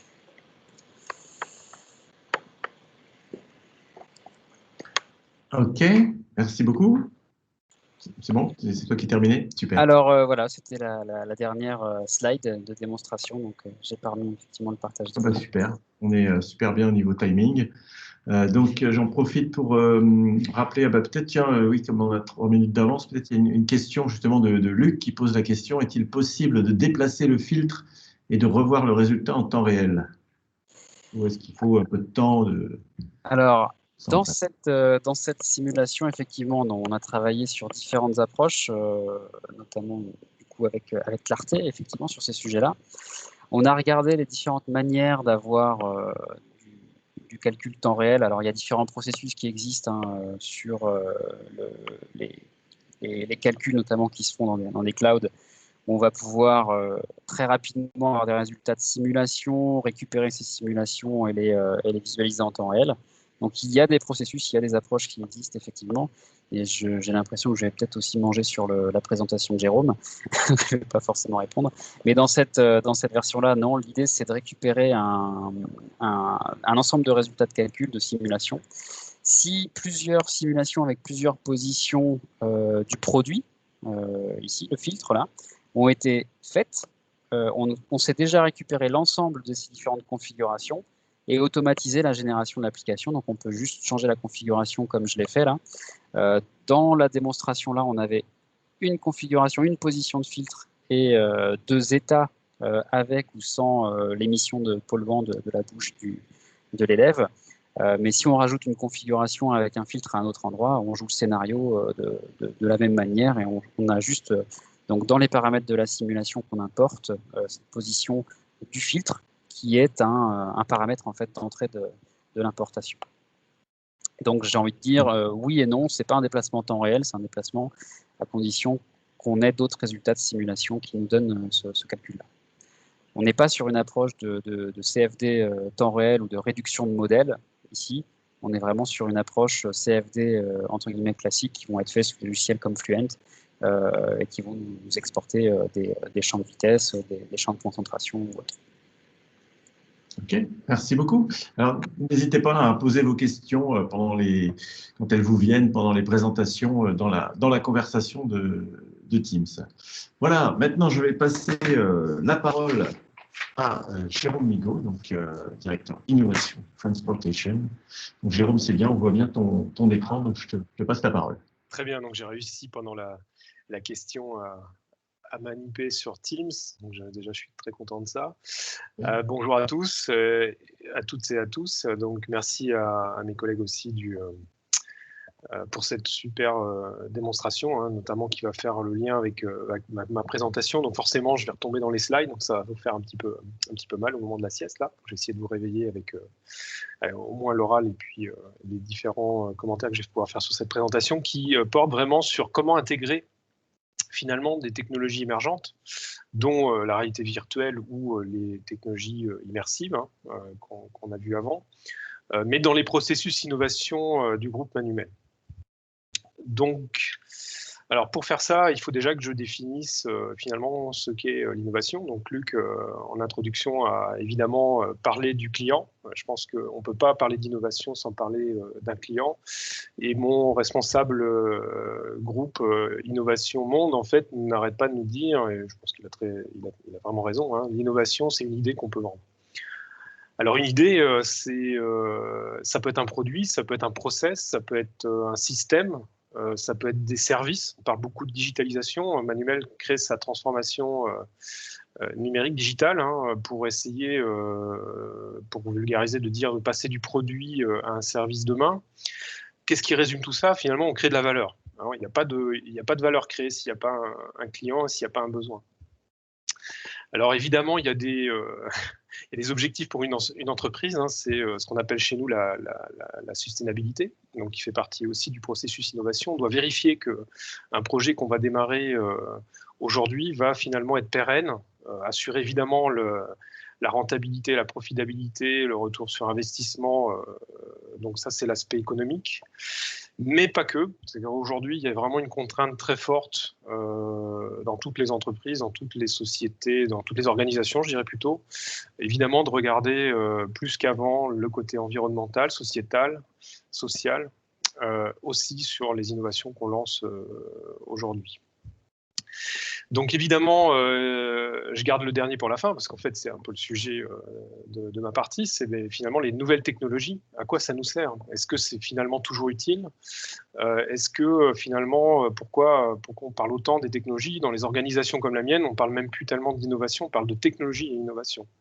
Ben, en fait, si on fait ça, ce que j'ai décrit avant, finalement, nos concurrents peuvent le faire aussi bien que nous, ou ils vont même le faire mieux que nous, plus vite, et moins cher. Donc en fait, la seule solution pour réussir à assurer finalement notre différenciation, ou ce qu'on appelle aussi le unique selling point, qu'est-ce qui va faire qu'un client va choisir notre solution plutôt que celle d'un concurrent? Ben, finalement, c'est une nouvelle technologie. Les technologies de réalité virtuelle ou immersive font partie finalement d'un set de technologies qui arrivent dans les entreprises et qu'on doit finalement utiliser aussi pour créer de la valeur et aussi pour se différencier. Donc ça veut bien dire que quelque part, on va faire des nouveaux développements à partir de ces technologies si ça a un sens d'un point de vue valeur et d'un point de vue sustainabilité. Donc, j'oublie pas le processus. Le problème d'un processus, c'est que ça prend toujours du temps. Vous voyez en plein milieu cette flèche, enfin ces trois secteurs, donc les phases d'études sur un sujet, un projet d'innovation, 6 mois, une phase d'incubation, on va parler de minimum viable prototypes, ou en tout cas de proof of concept, donc ça prend plus de temps. On engage des prototypes souvent, donc ça prend presque 1 an et demi. C'est beaucoup plus cher, et puis accélération, évidemment, la mise sur le marché. Donc le problème de tous ces processus, c'est que ça prend du temps, hein, c'est ce qui me ramène un petit peu à la thématique Time to Concept aujourd'hui. Eh ben, il faut qu'on gagne du temps, même si on intègre ces nouvelles technologies, notamment les technologies immersives, il faut que ça soit dans un temps court pour qu'on puisse passer de l'idée au marché le plus vite possible. Alors, je reviens sur des technologies. Luc a introduit en fait ce qui caractérise Manuel au niveau du monde, hein, leadership en filtration, numéro 1 en filtration. Mais je ne peux pas forcément avoir dit que le client c'était central sans amener une problématique. C'est quoi la problématique aujourd'hui liée à la filtration? Évidemment, c'est ce que vous voyez ici sur ce diapo. Là, en fait, c'est partant du cheveu, tous les polluants. Bon, aujourd'hui, dans la presse, on entend parler beaucoup des polluants, mais on ne les voit pas. C'est un peu ce que disait tout à l'heure Benjamin, visualiser l'invisible, c'est déjà un petit peu ce que je fais ici avec cette diapo. On a vraiment du mal à communiquer sur la dangerosité des différents polluants, leur taille. Alors, si je vous parle de microns, de nano, vous savez que c'est petit, mais vous ne savez pas forcément comment c'est petit. Et aujourd'hui, il y a des études, ce que vous voyez un petit peu à gauche, je ne vais évidemment pas regarder ça dans le détail, mais des études vraiment sérieuses qui indiquent que plus c'est petit, plus c'est nocif. Hein, et ce n'est pas forcément aujourd'hui ce qu'on regarde. Donc finalement, il y a un vrai besoin aujourd'hui sociétal et environnemental lié à la santé, qu'il faut qu'on améliore nos technologies de filtration. C'est ce que vous voyez en haut à droite, hein, toutes les différentes technologies de filtre, d'éléments filtrants. Ça, c'est vraiment notre technologie core dans l'entreprise. Et aujourd'hui, on introduit ce qu'on appelle des nouvelles technologies de filtration HEPA, HEPA, qui justement souhaitent adresser tous les petits polluants que vous voyez en bas. Et notamment, on parle aujourd'hui pas mal du Covid. Il faut savoir que le Covid, il a une taille. Le coronavirus, c'est un virus qui a une certaine taille. Et donc, en travaillant sur les polluants de toute petite taille, on peut contribuer finalement à limiter la propagation de ces virus, notamment dans les lieux clos. On a tous entendu parler de cette problématique aujourd'hui. Donc aujourd'hui, c'est évidemment une demande de nos clients d'introduire des nouvelles technologies. Forcément, dans le premier slide, j'ai parlé de technologie, mais un filtre tout seul, finalement, on ne va pas le vendre. Aujourd'hui, faire un produit, ce n'est pas qu'une technologie. C'est évidemment, j'irais même plus, une technologie n'est rien sans le produit et sans le client. Donc, pour passer de la techno à la création de valeur, ici, par exemple, on a fait une famille de produits, une famille de services plus tard, mais une famille de produits avec différentes tailles qui adressent en fait la thématique que vous voyez ici, que finalement, c'est quoi le public demande quoi? De revenir dans les lieux publics. C'est ça. Aujourd'hui, notre problématique, c'est de montrer l'impact de nos produits sur ces lieux clos où on n'a plus trop le droit d'aller pour certains, et où il va falloir en fait informer nos clients qui reçoivent du public, par exemple, que les systèmes fonctionnent bien, avec un certain niveau d'efficacité, et informer aussi. C'est très important, montrer l'invisible. Alors, la famille de produits que je vous ai montré avant, on est passé du filtre un produit physique avec un ventilateur ou un filtre. C'est ce que vous voyez aussi sur le dessus des bâtiments. Cette diapo, en fait, normalement, il y a une vidéo, mais j'ai préféré la montrer sous forme de screenshot ici. Donc, vous voyez en bas, en fait, ce qu'on trouve souvent dans des bâtiments d'habitation, dans des bureaux, par exemple, tout en haut. Donc, une centrale de filtration centralisée, un ventilateur et puis des filtres, basiquement. Et puis, vous voyez des gens dans les bureaux en haut à gauche, avec l'air qui arrive, l'air qui sort, etc. Et en fait, aujourd'hui, ce qui nous occupe aussi, c'est pas que la filtration, c'est vraiment amener au-delà du produit avec la filtration, c'est vraiment un service qui nous permet finalement d'optimiser la maintenance, la qualité d'air, mais également aussi la consommation d'énergie. Je parlais en préambule qu'une innovation doit aussi amener une sustainabilité. Ça fait partie de ça. C'est-à-dire qu'aujourd'hui, on sait bien qu'on ne peut pas tout faire, par exemple, pour la qualité d'air au détriment de la consommation d'énergie. On pourrait dire, pour revenir dans les lieux clos, on ouvre toutes les fenêtres, tout le temps, tous les quarts d'heure. Le problème de ça, c'est que si vous êtes en plein hiver, ça va consommer beaucoup plus d'énergie. Donc, il faut réussir à terme à trouver des compromis. Et on amène en fait sur le marché, où il y a une marque tout en haut de Tridom, donc en fait qui est une marque qui est une société qui fait partie du groupe Manuel depuis peu et qui en fait déploie des solutions digitales, des services pour faire le lien finalement et intégrant des nouvelles technologies, notamment d'Internet connecté, des objets connectés qui permettent de mesurer, d'agir en conséquence sur par exemple des smartphones, des services et avertir par exemple l'opérateur de maintenance qu'il est temps de changer le filtre. Ou qu'il est temps de changer certains réglages du système de ventilation. Donc ça, c'est vraiment, juste pour introduire, les nouvelles technologies, finalement, c'est passer de la technologie au produit, du produit au service. Et maintenant, je dirais que c'est un peu le préambule de ce que je souhaite présenter ici, c'est pourquoi on intègre finalement des outils comme ceux-ci dans nos processus d'innovation. C'est vraiment arriver à ce stade-là où on voit que pour introduire des nouvelles technologies qui s'adressent à l'invisible, il faut qu'on puisse le visualiser, le démontrer, le montrer. Donc c'est créer un nouvel outil de réalité virtuelle pour être capable de montrer en temps réel des phénomènes physiques invisibles. Alors le côté phénomène physique est très important, et là je m'appuie vraiment sur ce qu'a démontré juste avant Thibaut et Benjamin. On s'appuie pas sur une représentation comment dire, simplifiée, c'est vraiment on s'appuie sur ce qu'on connaît de mieux en termes de connaissances issues des outils physiques ou de mesures, simulation de mesures, pour le représenter au mieux. Alors en fait, notre projet commun avec la chaire, avec les acteurs que vous voyez en bas, avec l'Artea, Invalor et un métier dans le cadre de la chaire Time to Concept, c'était vraiment d'adresser deux objectifs. Un objectif à gauche qui est finalement de vendre, que j'ai schématisé en disant c'est pas 1, 2 ou 3 qu'on veut vendre, c'est plutôt 6. C'est vraiment alerter nos clients qu'il y a un vrai problème si on ne traite pas l'air dans les lieux clos. Donc en fait, c'est vraiment un outil de marketing. Et puis à droite, en fait, d'aller plus loin, pourquoi pas, de se dire finalement, si demain je m'adresse à des gens qui accueillent du public, à des crèches, des écoles, peut-être que demain, il y aura une tendance à vouloir monitorer en temps réel, en tout cas offrir un service à ces gens qui reçoivent du public, qui doivent être aussi de rassurer les gens qui viennent dans ces lieux et leur indiquer voilà ce qu'on fait avec nos systèmes de traitement d'air, que ce soit un système de purification d'air comme je l'ai montré, mais ça peut être n'importe quoi, ça peut être aussi un système de ventilation. Donc d'offrir un service indépendant qui permet en fait de montrer ce que les systèmes de traitement d'air réalisent dans un lieu clos, donc utilisant les services de réalité virtuelle, voire de réalité augmentée. Donc, quels ont été les challenges dans un projet en regardant ça un petit peu du point de vue processus innovation et les challenges techniques? Finalement, il y a Time to Concept, la chaire, donc vraiment l'aspect temps et coût pour produire une application de réalité virtuelle. Notre outil qu'on souhaite créer ici, c'est pas une seule application de réalité virtuelle, c'est vraiment un outil qui permet de les générer de façon productive, donc avec une notion de temps et de coût réduit. Pourquoi? Parce qu'en fait, quelque part, c'est ça qui conditionne le coût du service. Plus on fait long, plus ça veut dire qu'on aura de temps à consacrer à créer le service, donc on va vendre un service plus cher. Donc c'est aussi bien pour la notion, on a un service qui va arriver plus vite, mais aussi c'est un service qui va coûter moins cher.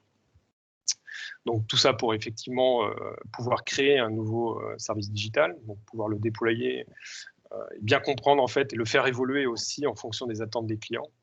J'y reviendrai un petit peu plus tard. Et puis, la continuité numérique, Benjamin en a bien parlé, c'est réussir à faire le lien entre les gens de la science, les gens du marketing, les gens du technique, on va dire du produit. Donc, il y a tout un écosystème, en fait, dans ce genre de projet, dans un processus d'innovation. Il ne faut surtout oublier personne pour réussir à désintégrer un peu certaines éléments de la chaîne. Les gens aujourd'hui qui font des simulations numériques ont beaucoup d'outils de visualisation dans leurs outils. Donc, ils n'ont pas forcément en tête tout ce qu'on est capable de faire avec la réalité virtuelle. Donc, c'est d'être capable de couper les frontières, de faire parler un peu plus les gens entre eux. Alors, concrètement, le premier challenge, donc j'ai dit réduction de temps et de coûts. Donc, pour revenir à une situation initiale, alors c'est pas exactement la situation initiale au sens de la Share Time to Concept, c'est plutôt une situation initiale au milieu de l'année dernière, où on était capable de faire à peu près toute la chaîne pour production d'une application de réalité virtuelle, on va dire pour simplifier en 7 jours. Enfin 7 jours équivalents en temps plein d'une personne réquisitionnée, alors pas toujours la même, mais pour faire toutes les étapes, avec un temps pour délivrer une application en 4 jours. Alors, vous voyez, bon, des opérations qui sont plus ou moins longues. Hein. Clairement, on a beaucoup travaillé en fait sur tout ce qui concerne le traitement des scans. Et évidemment, la partie jaune que vous voyez, enfin qui est rouge en haut et qui est jaune en bas, qui était vraiment le cœur du développement pour passer de 8 heures à 2 minutes en bas, qui était l'objectif, hein, d'avoir quasiment à appuyer sur un bouton en utilisant des données d'entrée de tout ce qui pouvait être issu des processus aussi bien externes manuels que internes manuels. Donc en fait, on a des choses qui viennent des gens qui créent en fait de la simulation numérique, hein, c'est vraiment la simulation numérique, le maillage, le scanning, et tout ça en fait a été intégré aussi au fur et à mesure dans notre entreprise. Donc il y a des gens qui sont montés en compétences aussi. Je rebondis vraiment sur ce que disait Luc en préambule. On n'intègre pas une nouvelle technologie et un succès dans l'innovation si on ne monte pas aussi nous-mêmes en compétences au fur et à mesure qu'on acquiert ces nouvelles technologies. Pas dire qu'on s'intègre complètement, mais il faut au moins savoir les manipuler. Donc aujourd'hui, c'est un vrai succès sur l'aspect temps, parce qu'en fait, on est quand même passé de 4 jours à 2 jours. Donc, il y a encore un objectif de pousser plus loin, mais c'est déjà pas mal. Ça nous permet en fait d'avoir un outil qui s'intègre dans un objectif de coût qui semble acceptable pour le marché qu'on vise. Alors, je ne vais peut-être pas revenir beaucoup sur ces diapos-là, c'est juste pour le rappeler un peu et donner quelques ordres de grandeur. Hein. Donc, une opération de scan, comme je dis, c'est quelque chose qui s'est fait au Laval Virtual Center au départ. Mais ensuite, c'est quelque chose que maintenant, nous, on fait dans l'entreprise de façon régulière. Donc, vous le voyez ici sur une salle du Laval Virtual Center. Depuis, on l'a recréé en fait avec d'autres environnements, des cabines de véhicules notamment. On envisage aussi de le faire sur les cabines de tracteurs. Donc finalement, quelque chose qu'on ne s'autorisait pas à faire avant parce qu'on essayait toujours d'avoir les modèles numériques existants. Ça prend beaucoup de temps. Souvent, les modèles sont monstrueux. Finalement, aujourd'hui, ça va beaucoup plus vite avec des outils de scan type intégrant des lidars. Je parlais des iPad Pro notamment. En 30 minutes, on arrive à faire un modèle. Alors évidemment, on monte encore en compétence sur ce genre de sujet. Intégrer ce type de technologie pour une entreprise comme la nôtre demande aussi de monter en compétence sur les nettoyages, sur le traitement des scans. Donc là, on travaille encore un peu en binôme avec AM-Valor, avec le Laval Virtual Center. Donc, mais on s'est déjà intégré aussi sur toute cette chaîne-là. C'est pour ça que vous l'avez vu en vert dans le processus précédent. Donc aujourd'hui, on arrive à faire des scans pratiquement sur tous nos sites dans le monde. Donc on en a fait un récemment, 2 scans aux États-Unis, en train d'en faire en Allemagne. Donc pour alimenter en fait un cloud, on a notre entité IoT à Singapour en fait qui gère toute la gestion des données. Donc on est en train de créer des bibliothèques en fait de use case, quel que soit le type de produit qu'on veut regarder. Donc là pour l'instant c'est des bâtiments, mais à terme il y aura aussi des voitures, des camions, des bus, pour être capable en fait rapidement d'aller piocher dans ces use cases. Donc ça, c'est vraiment garder la physique, hein. C'est le deuxième challenge que j'ai expliqué tout à l'heure, la continuité numérique. Garder la physique, déjà, c'est très important, la géométrie des lieux dans lesquels on souhaite travailler et s'immerger. Pour parenthèse, l'école que vous avez vue tout à l'heure, c'est une école réelle qui a été scannée quelque part près d'un site du groupe. Donc, je parlais du deuxième challenge, garder la physique, conserver la continuité numérique et garder la physique. Et nous, on a une action très forte au sein de Manuel, évidemment, sur les outils de simulation numérique. Et là, en fait, on a réussi aussi, en travaillant non pas sur les outils, parce que les outils aujourd'hui sont pratiquement tous les mêmes, en tout cas utilisés par Manuel et ses concurrents, que ce soit Ansys ou d'autres outils, comme Fluent en tout cas. En travaillant en fait sur des découplages et des réductions de modèles, donc une façon de modéliser en 2 étapes, notamment les flux d'abord et ensuite les particules en post-processing. On a réussi de passer de 2 jours à 2 heures de temps de calcul, ce qui répond presque aussi à la question que me posait Luc tout à l'heure. En fait, on arrive aujourd'hui à créer quasiment dans un même temps de calcul différents cas on voit les cas de position des purificateurs d'air à gauche ici. C'est quasiment invisible dans les temps de calcul parce qu'une fois qu'on a convergé sur une position, ça va très très vite quand on change juste une position comme celle-ci. Donc ça, aujourd'hui, c'est aussi des nouvelles méthodes qu'on a mis en place parce que la réalité virtuelle nous l'a demandé. C'est-à-dire que si on n'avait pas mis un petit peu autour de la table la réalité virtuelle et les gens de la science, on n'aurait pas réussi forcément, on n'aurait même pas eu le besoin d'aller réduire ces temps de calcul. Et encore une fois, nos outils ne sont pas chargés au point que c'était un problème de le faire en 2 jours. Sauf qu'aujourd'hui, si on veut dupliquer ce modèle de génération d'applications, c'est important de réduire le temps parce qu'en fait, ça pourrait à terme nous charger une licence à temps plein sur une année. Donc il faut qu'on soit capable de réduire le temps pour qu'on puisse optimiser le temps d'utilisation de la licence. En fait. C'est pour ça qu'on cherche à la réduire. Alors, il y a évidemment de la réduction de modèles. Dans la continuité numérique, donc là, on a pas mal travaillé en interaction entre nos équipes et les équipes du Laval Virtual Center pour réussir en fait à réduire les modèles. Donc en fait, c'est de retravailler dans les nuages de données qui sortent de ces outils numériques, qui sont en général des nuages un peu désordonnés, en tout cas liés à des maillages. Pas forcément réguliers. Donc là, il y a du traitement de données. Aujourd'hui, on a pu programmer des algorithmes qui nous permettent de faire de la réduction de modèles en moins de 10 minutes. C'est quasiment invisible dans nos processus de conversion. Donc, entre parenthèses, ce qu'on a fait ici avec de la mécanique des fluides est complètement transposable à n'importe quel autre domaine de simulation. Finalement, ce n'est pas des méthodes qui sont exclusives à la mécanique des fluides. On pourrait le faire avec n'importe quel type de code de calcul, si tant est qu'il soit ouvert pour générer des résultats. Donc, effectivement, le troisième challenge était de vraiment, est-ce qu'on est capable de créer un service, c'est-à-dire quelque chose qui peut se vendre derrière. Donc c'est pas par hasard qu'on a utilisé Unity, comme le soulevait Benjamin. C'est un outil en tout cas qui, par des développements, ont permis de s'adapter en fait aux différentes exigences de nos clients au fur et à mesure qu'on a développé ces applications. Évidemment, on a fait en fait un petit peu ce que disait Luc aussi en préambule, on a fait un peu du face fast, c'est-à-dire à l'américaine, d'échouer un peu rapidement au départ, se confronter aux clients et voir un petit peu ce qui marchait, ce qui ne marchait pas dans nos modes de représentation. Et c'est vrai que l'utilisation d'Unity a été assez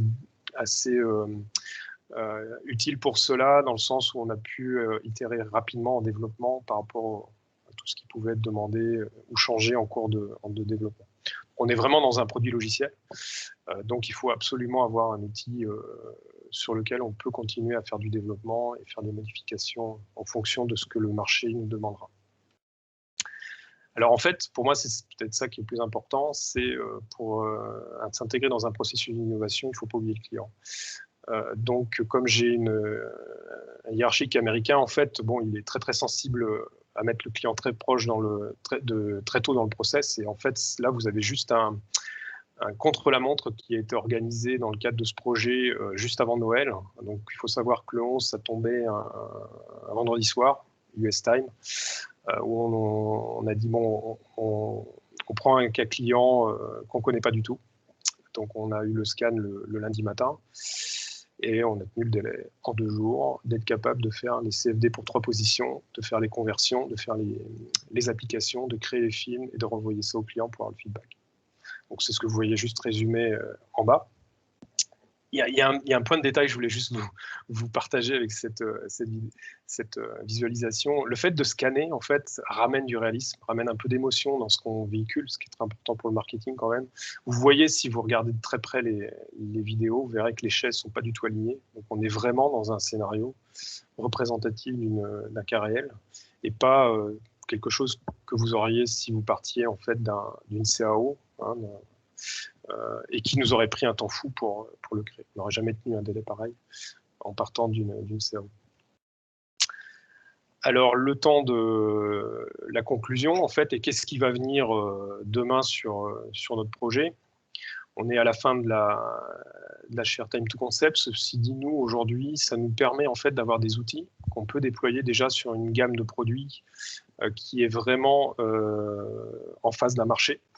Aujourd'hui, le problème de cette gamme de produits qu'on appelle AOR, c'est vraiment d'être capable, comme je le disais tout à l'heure et que ça a été dit avant, de visualiser l'invisible, de montrer des efficacités en immersion, de sensibiliser en fait les gens qui vont utiliser ces matériels. Et ces outils vont vraiment, et sont déjà, parce qu'on a déjà quand même des clients un peu pilotes sur ce sujet-là, cet outil-là est vraiment adapté aussi bien pour montrer des scénarios, comme l'expliquait Benjamin, quelqu'un qui tousse au milieu d'une pièce, la distribution des aérosols, et donc où placer l'appareil au mieux et le rendre acceptable, in fine. Il peut arriver dans des situations qu'on est obligé de changer un peu la disposition aussi des mobiliers dans une pièce existante, donc c'est quand même très intéressant d'avoir ce type de représentation avant l'acte finalement d'achat de notre client. Donc ça, c'est quelque chose aujourd'hui qui est déjà en déploiement.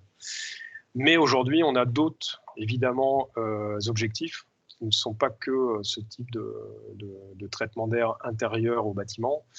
Là, ce que vous voyez en plein milieu, c'est 2 cas en fait, qu'on est en train de démarrer aussi par rapport à ces outils de visualisation, utilisant les outils de réalité augmentée, de réalité virtuelle. Celui que vous voyez en haut ici, là, c'est au centre de l'image. En fait, c'est une gare en expérimentation où aujourd'hui, vous avez peut-être entendu par des associations qui traitent de la qualité d'air aujourd'hui, mais où on a de gros problèmes en fait, c'est nos clients transporteurs. Par exemple SNCF ou RATP, hein, ont de gros problèmes aujourd'hui de pollution de ces gares, notamment liés en fait au freinage des rames de train ou de RER. Et aujourd'hui, on a une expérimentation qui est visible, hein, qui est en cours sur une de ces plateformes de train, et où on envisage justement de faire appel à la réalité virtuelle pour informer toute la chaîne de décision, finalement, les gens qui peuvent prendre des décisions demain pour déployer un peu plus massivement des solutions de filtration pour améliorer les bilans sanitaires dans ces zones. Donc, la complexité en fait de ce segment-là, c'est vraiment la multitude des acteurs, c'est-à-dire qu'il n'y a pas que les opérateurs de mobilité, il y a les collectivités, les territoires, donc il y a beaucoup d'acteurs, il y a beaucoup de communication à faire, et là, c'est vraiment essentiel de pouvoir s'appuyer sur des outils de ce type-là. Ce que vous voyez en bas, finalement, on revient dans l'automobile. Vous avez vu que dans notre société, il y a une division environnement, il y a une division automobile. Et effectivement, un des axes très forts dans l'automobile, c'est aussi de placer la technologie de traitement des particules fines. J'ai parlé précédemment de la technologie EPA, et vous voyez à droite, c'est un des objectifs, en fait, ce qu'on appelle les ultra fines particules, les UFP. On en parle un petit peu plus en ce moment dans la presse. Je disais, plus c'est petit, plus c'est nocif. Et en fait, la technologie EPA est aussi visible et aussi utile dans une cabine de véhicule. Vous ne l'avez pas aujourd'hui, dans très très peu de cas, vous l'avez. Et ce n'est pas parce qu'aujourd'hui, par exemple, on passe des moteurs à combustion interne aux véhicules électriques qu'on n'aura pas de problème demain. Il faut savoir que ces particules sont aussi liées, par exemple, aux freins ou aux pneus, à l'usure des freins et des pneus. Vous en avez des véhicules électriques qui sont même des fois un petit peu plus lourds. Vous avez de la mises en resuspension, et aujourd'hui, ces ultra-fines particules ne disparaissent pas, même avec l'électrification du parc automobile. Donc aujourd'hui, on a vraiment besoin de protéger les gens dans les véhicules ou dans les cabines de bus, de train, exactement de la même façon que dans les lieux clos. À chaque fois que j'ai des gens, finalement, qui peuvent être soumis à ces particules.